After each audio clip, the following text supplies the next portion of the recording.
prescribes the freedom of movement. They don't read that there is Article 40, which prescribes protection of property.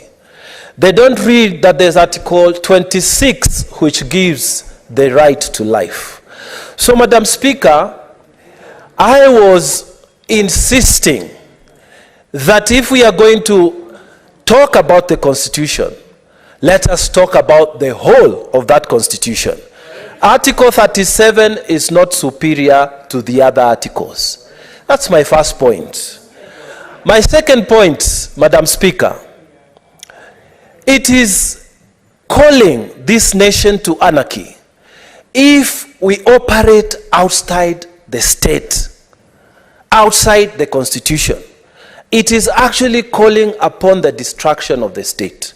Madam Speaker, those of us who have gone to school and learned law, we learned, Madam Speaker, in jurisprudence year 1, that there was the English philosopher and a jurisprudent by the name Thomas Hobbes.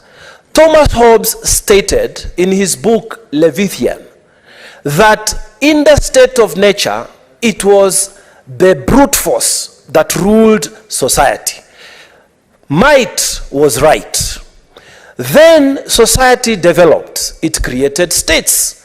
And the state was, we agree as a society, to surrender some of our powers to the executive, to the national parliament, and in this case, Senate and National Assembly, to the judges, so that there is social order.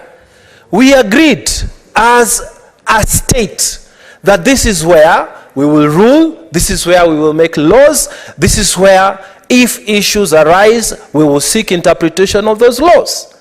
Madam Speaker, any attempt to operate outside the constitutional order, it creates anarchy.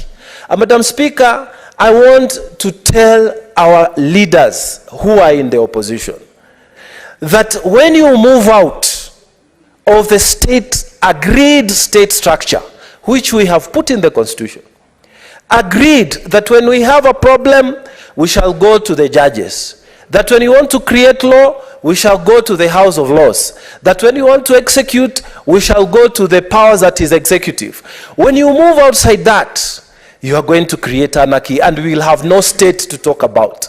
Madam Speaker, I am urging the leader of opposition, and together with the other people, the Honorable Raila Odinga, Martha Karua, Mheshimiwa Eugene Wamalwa, Mheshimiwa Kalonzo Musyoka, operate within the law. This is the way forward for this nation. We will never reduce the cost of living by throwing stones.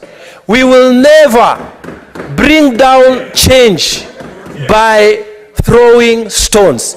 Madam Speaker. Do you wish to be informed by Senator Kenywa? Yes.